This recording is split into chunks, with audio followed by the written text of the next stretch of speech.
Hey, welcome back to my channel. I hope you liked my last video because today is going to be a banger. Recently on the ladder, there's been this one really strong comp like terrorizing the lobbies, and today I'm going to talk about why you should play this one comp called Draconic every game. Abomination comp, a case study. So let's take a look at some players on the ladder right now. So Last Cardex, a EUW player who is very known for his gameplay, and he's currently ranked 4 in EU. So let's take a look at what he's been playing. At the top right, you can see that he is 20 games out of 20 for Revenant, Ivern, and Fiddle, and very close for Nunu and Volley. And why is that? It's because he's been playing this certain comp that we'll be taking on a look at later. And you can see that this comp that he's been playing has a lot of potential to go first. On the bottom right, as you can see, out of 20 games, he has 9 wins. And that is kind of insane at the highest level. If you can maintain this, you can climb already to the highest, like 1000 LP to 2000 LP. And mastering this comp will make sure that you'll be able to promote to your next level that you want to go to. So listen up, like, comment, subscribe, and we'll continue on. So next thing I want to look at is DQA. So DQA's match history is also on the right. He's been playing 2020, and he has also an impressive lol chess with 10 out of 20 of his matches in first place, although he has a little bit rough ends on the 7th and 8th. This comp, if you can hit it by the time you want it, it has the greatest potential in the game right now. So make sure you take notes from this video.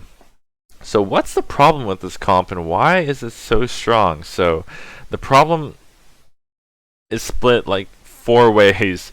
The first way is A-bomb and the Revenant trade. So A-bomb units are by themselves are very cheap, and individually very strong. So Callista, Brand, Nunu with tank items all can solo kill and take out like enemy teams just by themselves. So like Nunu with the Sunfire Warmogs can easily just nom the front line like a Rel or Galio if you're not too careful.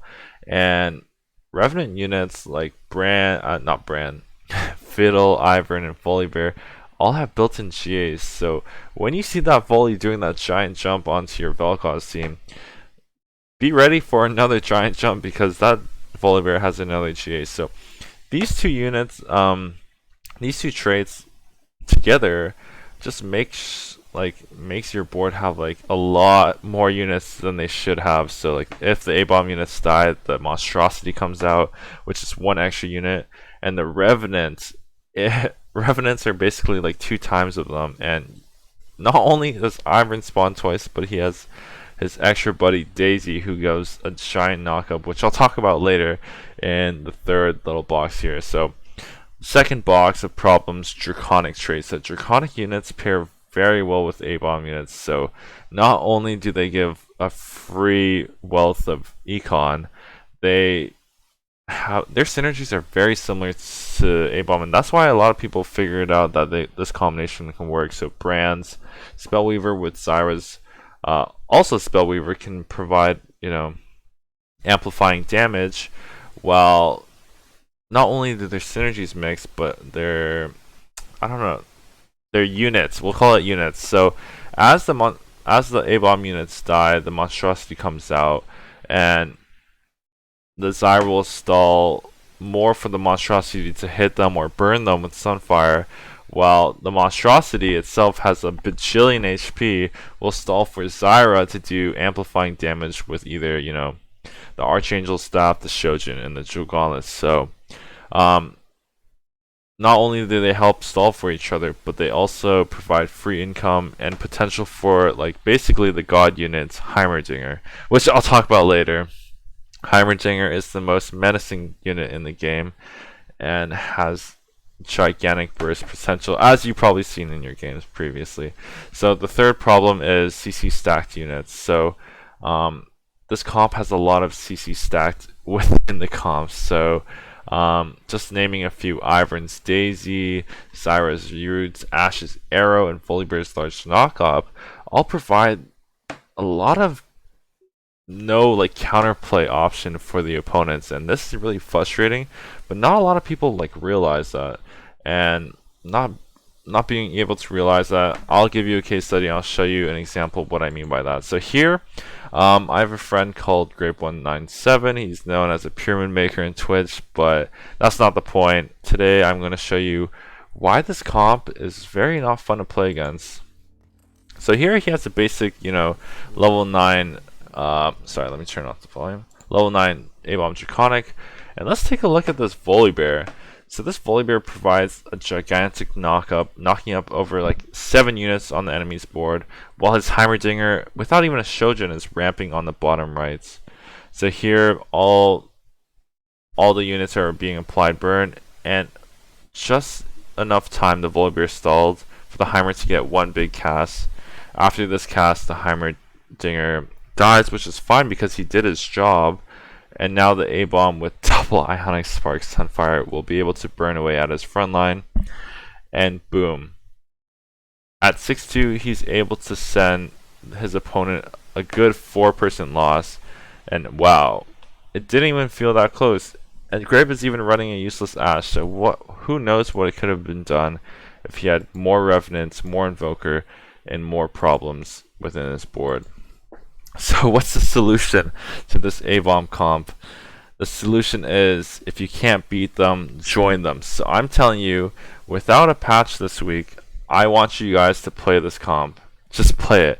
So let me teach you about how to play Draconic A-Bomb in 2 to 5 minutes. So the starting items, we always talk about starting items. It's sword or belt. Those are my S tier items. Sword is very flexible to any other comp, but if you get a teardrop, be ready to slam that Shojin, because Shojin is the most important item in the comp.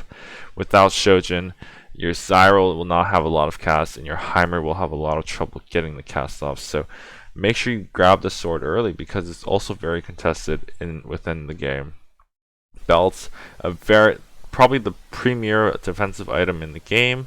It can go into Sunfire and Warmogs, both really dominant in the early game. If you can get these on like a Nunu, Lee Sin, like any skirmisher, it'll make sure that you will lose as little health as possible. Going down to like A tier, we have tier Rod Vest. Tier, just for the potential to get the sword, having multiple tiers is really a struggle, but it can always make into Archangel. Rod, it doesn't hurt to have a lot of AP, but your early game is definitely going to be in a lot of pain. And Vest, Vest is just for that potential, Sunfire, Bramble, and Titans. But the reason why he's not an S tier is because I really only prioritize Sunfire. While Bramble is a really good item, it doesn't have that like healing reduction, which I really enjoy having. In the, we'll call it B tier, we have Cloak, Bow, Crit. These items you really don't want to grab. You should consider pivoting to a different comp. For Bow, you should really start considering, the Yasuo angle, the Jax angle. For Cloak, considering just FF, because that Cloak does not do anything for you. Crit, consider going into some, Ranger comp, and that's fine. And if you start with a Spat, don't consider going into this comp, because later on I'll show you in the video, Spat does not really help with this comp too much.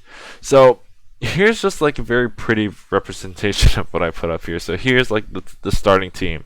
Zyra with the beautiful items, Shojin, Archangel, Gauntlet. Like this is like the maximum best in slot Zyra.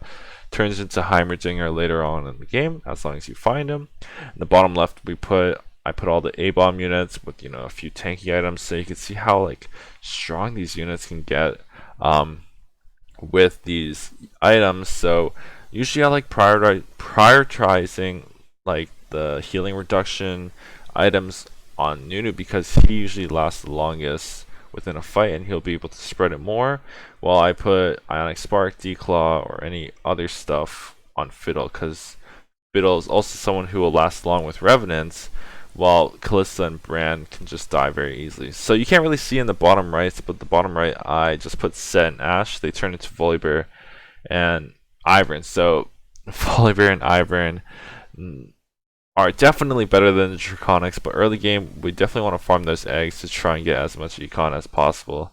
So For those timeline lovers, here's the timeline of how to play draconic. From 1-1 to 2-1, you want to start picking up draconic and A-bomb units. So green units and more green units, you want to start picking them up and start putting in your synergies. Later on, I'll show you what an early 2-1 board would look like and what's considered high roll. At 3-2, you want to start to roll down for your A-bomb 3 and draconic 3, because at 3-2, you really need to start deciding if you're healthy enough, first of all, and if you need the board strength. And I'll explain later on when it's right and when it's not right. 4-1, depending on how much HP you sacked and how much money you have, you should roll down for the 4th A-bomb unit, Fiddlesticks, and your upgrades. Or if you're very close to Stimmy and you know Stimmy will give like 20 to 30 gold, I don't think 30 is possible, but 20 gold, maybe you can greed to level 8. And at 5-1, you want to sell Zyra, and actually, I mean, even in 4-1, you can sell your Zyra for Heimerdinger 1, because Heimerdinger 1 is so strong. The only exception that can be had is maybe, you know, Zyra, you have a Zyra 3 with perfect items, but even then, it's really hard to compare. Like, Heimer 2 is better than Zyra 3, I'll tell you that right now. In the late game, you either go 9 or Donkey and 8s.